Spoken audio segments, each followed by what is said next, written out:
$1,000 কোটি বিনিময়ে ইরানের সাথে সমঝোতার চেষ্টা আরব আমিরাতের। হামলা না চালানোর অনুরোধ, মানবে কি খামেনির দেশ? মাটির গভীরে ইউরেনিয়াম রেখে মাইন পুঁতে রেখেছে ইরান, জব্দ করতে গেলেই হতো মহাবিপদ।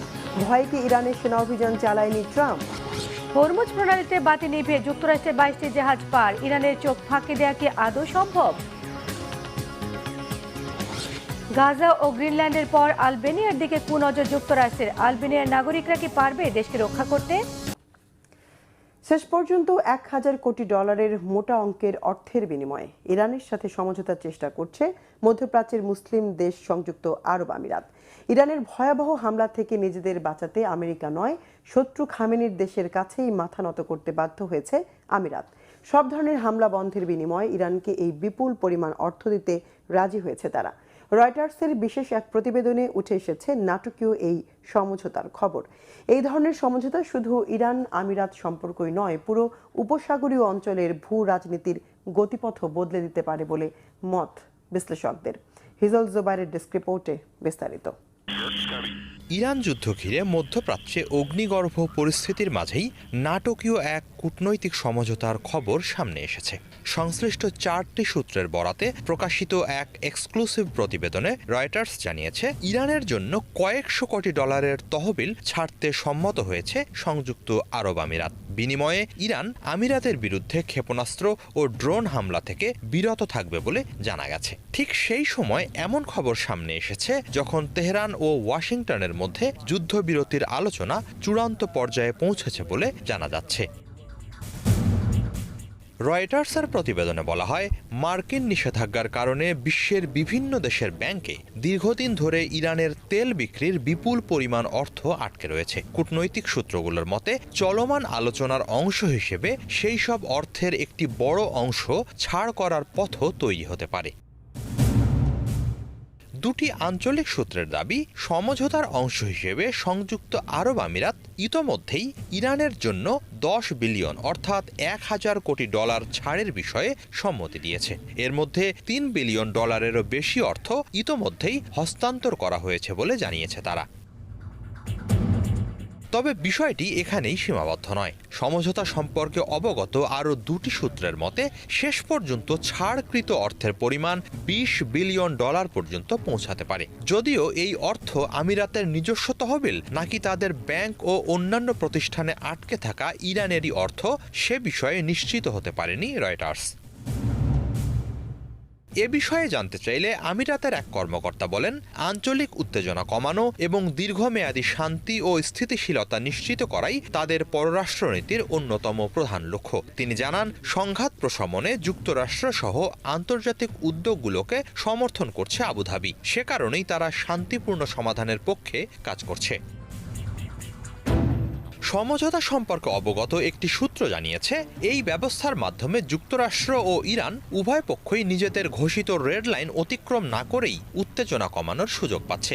ইরান দাবি করতে পারবে তারা যুদ্ধের ক্ষয়ক্ষতির ক্ষতিপূরণ আদায় করেছে। অন্যদিকে ওয়াশিংটনও বলতে পারবে তারা সরাসরি কোনো অর্থ দেয়নি। একই সঙ্গে আবুধাবি নিজের নিরাপত্তা নিশ্চিত করা, বৈশ্বিক বাণিজ্য কেন্দ্র হিসেবে দুবাইয়ের অবস্থান পুনরুদ্ধার এবং আঞ্চলিক আস্থা পুনর্গঠনের লক্ষ্য পূরণ করতে পারবে। আরেকটি সূত্র জানায়, এই অর্থ ছাড়ের বিনিময়ে ইরান আমিরাতে হামলা বন্ধ করবে। শুধু তাই নয়, পাশাপাশি দুই দেশের মধ্যে গোয়েন্দা তথ্য বিনিময়, অর্থনৈতিক সহযোগিতা এবং কূটনৈতিক সম্পর্ক আরও গভীর করার উদ্যোগও নেওয়া হবে। ইরান উপসাগরীয় অঞ্চলের অন্তত আরও দুটি দেশের সঙ্গেও অনুরূপ সমঝোতার চেষ্টা চালাচ্ছে বলে সংশ্লিষ্ট সূত্র রয়টার্সকে জানিয়েছে। নাম প্রকাশে অনিচ্ছুক আরেকটি সূত্রের মতে, তহবিল ছাড়ের বিষয়টি হরমুজ প্রণালীতে নিরাপদ নৌ চলাচলের সঙ্গে সরাসরি সম্পর্কিত। চলমান সংঘাত নিরসনের আলোচনায় এটি অন্যতম গুরুত্বপূর্ণ ইস্যু। বিশ্লেষকদের মতে, এই সমঝোতা বাস্তবায়িত হলে তা শুধু অর্থনৈতিক লেনদেনের বিষয়েই সীমাবদ্ধ থাকবে না, বরং দীর্ঘদিনের বৈরিতার পর ইরান ও সংযুক্ত আরব আমিরাতের সম্পর্কের ক্ষেত্রে একটি গুরুত্বপূর্ণ মোড় ঘোরানোর ইঙ্গিত বহন করবে। মধ্যপ্রাচ্যের উত্তপ্ত ভূরাজনীতিতে এটি হতে পারে উত্তেজনা প্রশমনের নতুন অধ্যায়ের সূচনা। হরমুজ প্রণালীতে মার্কিন সামরিক বাহিনীর অবিশ্বাস্য গোপন অভিযানের দাবি তুলে বিশ্বজুড়ে তোলপাড় সৃষ্টি করেছেন মার্কিন প্রেসিডেন্ট। তার দাবি, রাতের অন্ধকারে বাতি নিভিয়ে কোটি কোটি ব্যারেল তেল বের করে এনেছে আমেরিকা, যার ফলে বিশ্ববাজারে তেলের দাম এখন নিয়ন্ত্রণে। কিন্তু আন্তর্জাতিক শিপিং ট্র্যাকিং সংস্থাগুলো ট্রাম্পের এই হিসেব মেলাতে পারছে না, কারণ বাণিজ্যিক জাহাজগুলো ঝুঁকি এড়াতে ইরানকে মোটা অঙ্কের টোল দিয়েই হরমুজ প্রণালী পার হচ্ছে। হাফিজুল ইসলামের ডেস্ক রিপোর্টে থাকছে বিস্তারিত। ইরানের কড়া পাহারা আর মিসাইল ডিফেন্সের চোখ ফাঁকি দিয়ে কোটি কোটি ব্যারেল তেল চুরি করে নিয়ে গেছে আমেরিকা। মধ্যপ্রাচ্যের সবচেয়ে উত্তপ্ত জলপথ হরমুজ প্রণালী দিয়ে তেল পাচারের এমন অবিশ্বাস্য দাবি বিশ্বজুড়ে সৃষ্টি করেছে মহাতোলপাড়। সম্প্রতি প্রেসিডেন্ট ডোনাল্ড ট্রাম্প জানিয়েছেন, মার্কিন সামরিক বাহিনী রাতের অন্ধকারে বাতি নিভিয়ে ও ইরানি রাডার ফাঁকি দিয়ে 2000-এর বেশি বাণিজ্যিক জাহাজকে নিরাপদে হরমুজ প্রণালী পার করে এনেছে। তার দাবি, এই গোপন অভিযানের মধ্য দিয়ে 100 মিলিয়ন ব্যারেল তেল বের করে আনার জেরেই বিশ্ববাজারে তেলের দাম $100 নিচে রাখা সম্ভব হয়েছে। কিন্তু ইরানের বিপ্লবী গার্ড বাহিনীকে ধোঁকা দিয়ে আসলেই কি এত বিপুল পরিমাণ তেল চুরি করা সম্ভব? প্রেসিডেন্ট ট্রাম্পের রুদ্ধশ্বাস এই দাবির পক্ষে কোনো বাস্তব প্রমাণ মিলছে না। খোদ মার্কিন প্রশাসন ও জ্বালানি বিশেষজ্ঞরা এত বড় আকারের তেল পাচারের ব্যাপারে আনুষ্ঠানিক কোনো তথ্য দিতে পারেননি। এছাড়াও আন্তর্জাতিক জাহাজ ট্র্যাকিং সংস্থাগুলোর দেয়া হিসাব বলছে, যুদ্ধ শুরুর পর থেকে হরমুজ প্রণালী দিয়ে যে কয়টি জাহাজ পার হয়েছে তা ট্রাম্পের চাঞ্চল্যকর দাবির ধারে কাছেও নেই। তেল পাচার নিয়ে কি বলেছিলেন তিনি? আপনারা কি জানতেন যে আমরা লাখ লাখ ব্যারেল তেল বের করে নিয়ে আসছি? কেউ এটা জানে না।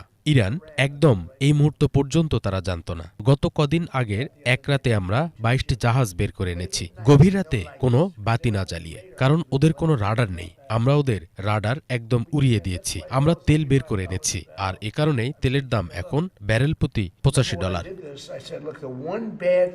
হরমুজ প্রণালী এখন আর ইরানের নিয়ন্ত্রণে নেই, বরং এর দখল পুরোপুরি আমেরিকার হাতে। অত্যন্ত জোর দিয়ে এমন দাবি করেছেন ট্রাম্প। তবে বাস্তবতা হলো, হরমুজ প্রণালী এখনও ইরানের ইসলামী গার্ডের শক্ত নিয়ন্ত্রণের মধ্যেই রয়েছে। চলমান সংকটের মাঝেও উপসাগরীয় অঞ্চলের দেশগুলো তেল রপ্তানি করতে হরমুজ প্রণালীকে ব্যবহার করছে। তবে এজন্য তারা মার্কিন কোনো অভিযানের সাহায্য নিচ্ছে না, বরং উল্টো ইরানকে মোটা অঙ্কের টোল দিয়ে নিজেদের জাহাজ পার করাচ্ছে এসব দেশ। মার্কিন নিষেধাজ্ঞা আর নানা রকম আইনি ঝুঁকির ভয় থাকা সত্ত্বেও লাখ লাখ ডলারের ক্ষতি থেকে বাঁচতে ইরানকে কর দিয়ে হরমুজে চলাচল করাকেই সহজ পথ হিসেবে বেছে নিচ্ছে বিভিন্ন দেশের জ্বালানি ব্যবসায়ীরা। জাহাজ কোম্পানিগুলোর জন্য প্রতিদিনের লোকসান এড়ানোই এখন মূল লক্ষ্য। ফলে ইরানের চোখ ফাঁকি দিয়ে কোটি কোটি ব্যারেল তেল গোপনে পাচার করে আনার যে দাবি ট্রাম্প করেছেন, সেটিকে অবাস্তব এক রাজনৈতিক গল্প বলেই মনে করছেন বিশ্লেষকেরা। ঋণের দায়ে আবারও ডুবতে বসেছে পাকিস্তান। IMF এর কঠিন শর্ত আর বিশ্ববাজারে তেলের মূল্য নিয়ে টালমাটাল পরিস্থিতির মাঝে চরম আর্থিক সংকটে আবারও নাজেহাল দশা দেশটির। অবশ্য নতুন বাজেটে শিক্ষা, স্বাস্থ্য ও উন্নয়নমূলক খাতে বাজেট নির্মমভাবে কেটে অর্ধেক করে সামরিক খাতের বরাদ্দ এক ধাক্কায় 18% বাড়িয়েছে পরমাণু ক্ষমতাধর দেশটি। সেনা সমর্থিত পাকিস্তান সরকার প্রতিরক্ষায় বাজেট বাড়ানোর ফলে সেনাবাহিনীর সুবিধা পেলেও বাড়বে করের বোঝা, যার ভুক্তভোগী হবে সাধারণ পাকিস্তানি নাগরিকরা। হাফিজুল ইসলামের ডেস্ক রিপোর্টে বিস্তারিত। পারমাণবিক অস্ত্রধারী একটি দেশ যখন ঋণের দায়ে ডুবতে বসে, তখন বেঁচে থাকার লড়াইটা কতটা নির্মম হতে পারে এর বাস্তব চিত্র দেখাচ্ছে পাকিস্তান। সম্প্রতি পার্লামেন্টে 18 ট্রিলিয়ন রুপিরও বেশি বাজেট ঘোষণা করেছেন দেশটির অর্থমন্ত্রী। এই বাজেট মূলত রাষ্ট্রের দেউলিয়াত্ব ঠেকাতে IMF এর শর্ত মানার এক মরিয়া চেষ্টা। চরম অর্থনৈতিক সংকটের মধ্যেও দেশের প্রতিরক্ষাকে অজেয় করার যুক্তি দিয়ে এক ধাক্কায় 18% বাড়ানো হয়েছে সামরিক খাতের বরাদ্দ। প্রতিরক্ষায় রেকর্ড বরাদ্দ সামাল দিতে গিয়ে পাক জনগণের উপর চাপবে অতিরিক্ত করের বোঝা। সবচেয়ে বড় আশঙ্কার বিষয় হলো, পাকিস্তান কি এবার দেউলিয়া হওয়ার ঝুঁকিতে আছে? সামরিক খাতে বাজেট বাড়ানো হলেও উল্টো চিত্র দেখা গেছে দেশের মানুষের ভাগ্য বদলের নিয়মিত খাতগুলোতে। সেনা শক্তি বাড়াতে আঞ্চলিক অস্থিরতার অজুহাত দিয়ে প্রতিরক্ষায় ঢালা হচ্ছে বিপুল পরিমাণ অর্থ। পাক সরকারের মনোভাব দেখে পরিষ্কার বোঝা যাচ্ছে ভারতের সঙ্গে সংঘাতের আগাম প্রস্তুতির কথা মাথায় রেখেই বাড়ানো হয়েছে সামরিক খাতের বরাদ্দ। আঞ্চলিক অস্থিতিশীলতার কারণে দেশকে অপরাজয় করে তুলতেই আমরা প্রতিরক্ষা বাজেট উল্লেখযোগ্য হারে বাড়িয়েছি। দেশের নিরাপত্তা রক্ষা করা সরকারের প্রধান দায়িত্ব, আর এই জাতীয় দায়িত্ব পালনের জন্য প্রতিরক্ষা খাতে ৩,০০০ বিলিয়ন রুপি বরাদ্দ করা হবে। রাস্তাঘাট, শিক্ষা বা হাসপাতালের মতো জনকল্যাণমূলক উন্নয়ন বাজেট নির্মমভাবে কাটছাঁট করে নামিয়ে আনা হয়েছে মাত্র ১ ট্রিলিয়ন রুপিতে। এমন পদক্ষেপ অন্ধকারের দিকে ঠেলে দিচ্ছে দেশের ভবিষ্যৎ প্রবৃদ্ধি। অর্থের বিশাল ঘাটতি পূরণ করতে সরকার এখন হাত দিচ্ছে সাধারণ মানুষের পকেটে। আগামী বছরের জন্য ১৫.26 ট্রিলিয়ন রুপির এক আকাশচুম্বী কর আদায়ের লক্ষ্যমাত্রা নির্ধারণ করা হয়েছে, যা আগের বছরের চেয়ে ২.৮% বেশি। পূর্ববর্তী বছরে লক্ষ্যমাত্রা অর্জনে ব্যর্থ হওয়ার পরেও এই বিশাল করের বোঝা চাপানো হচ্ছে আমজনতার উপর। তারা যদি একটা জিনিসের ছাড় দেয়, অন্য জিনিসের দাম বাড়িয়ে দেয়। আটা সস্তা করলে চিনির দাম বাড়িয়ে দেয়, চিনি সস্তা করলে পেট্রোলের দাম বাড়িয়ে দেয়। তাই আমার মনে হয় না এই বাজেট থেকে পাকিস্তানের সাধারণ মানুষ কোনো স্বস্তি পাবে। দেশের বর্তমান পরিস্থিতি, আমাদের অর্থনীতির দশা আর দুনিয়া জুড়ে যা চলছে, সব মিলিয়ে আমার মনে হয় না এই বাজেট থেকে সাধারণ মানুষের কোনো স্বস্তি পাওয়ার আশা আছে। পাকিস্তানের জন্য সবচেয়ে দুঃখের বিষয় হলো দেশের প্রভাবশালী কৃষি, খুচরা ব্যবসা বা আবাসন খাতের বড় বড় রাঘব বোয়ালরা বরাবরের মতোই কর ফাঁকি দিয়ে পার পেয়ে যাচ্ছেন।